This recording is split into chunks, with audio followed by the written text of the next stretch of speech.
हरियाणा में हिंदी ही माध्यम होता है संवाद का।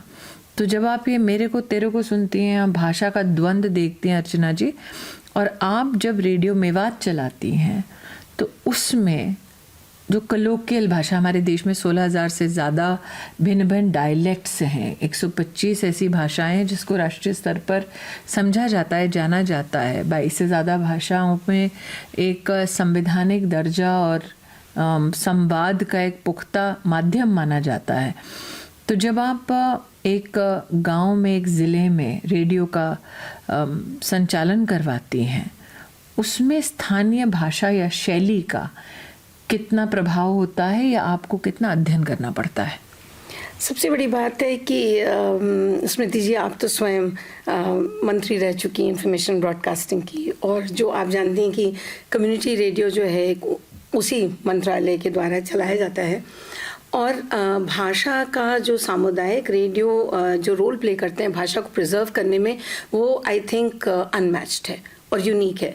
क्योंकि जो सामुदायिक रेडियो की नींव है वो आपका एक बहुत ही लोकल लैंग्वेज में लोकल कंसर्न्स के बारे में, लोकल लोगों के द्वारा, जो हम लोग स्थानीय लोगों के द्वारा ये जो कार्यक्रम बनते हैं, उसमें ये बहुत महत्व होता है। जैसे कि आपने कहा, मैं रेडियो मेवात चलाती हूँ, लेकिन हमारे बहुत सारे कार्यक्रम मेव भाषा में चलते हैं, और हम लोग अगर इंग्लिश सिखाना चाहते हैं तो इंग्लिश सिखाते हैं, और हिंदी और मेव में दोनों उसका हम लोग अनुवाद करके सिखाते हैं। और मुझे लगता है कि एक जिम्मेदारी सी बन गई है कम्युनिटी रेडियो की, और ख़ास तौर पे क्योंकि अभी ये इंडिजिनस लैंग्वेज का डेकेड भी अनाउंस किया है यूनेस्को ने, तो उसमें ये बहुत अनिवार्य है कि सामुदायिक रेडियो अपने भूमिका को समझे, अपने रोल को समझे, और अपनी जिम्मेदारी के तौर पर भाषा, किसी भी भाषा की, चाहे वो इंग्लिश हो, चाहे हिंदी हो, चाहे कलोकियल हो, उसकी हत्या ना होने दे।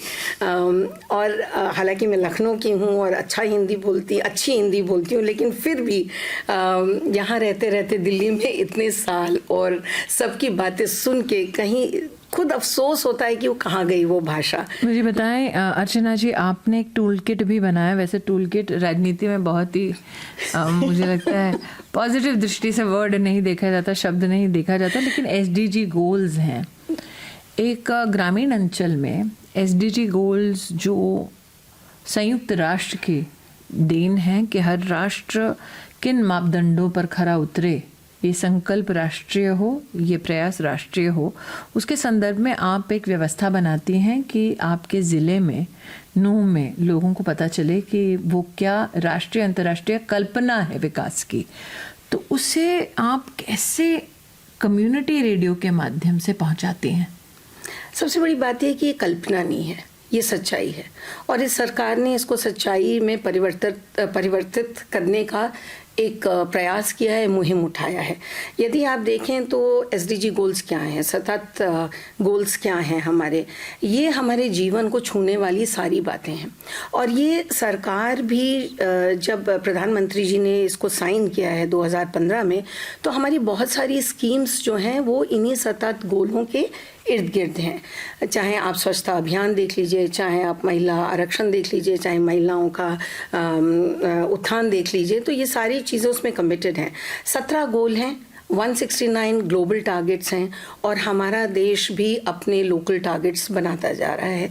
ये पीपल्स गोल्स हैं, अनलाइक द मिलेनियम गोल्स। और जब तक कि समुदाय नहीं जुड़ेंगे तब तक कि केवल सरकार कुछ नहीं कर सकती। तो इसके जो 5 P's हैं उसमें एक पीपल है। तो हम जब तक समुदायों को नहीं जोड़ेंगे तब तक कि ये गोल हम अचीव नहीं कर पाएंगे।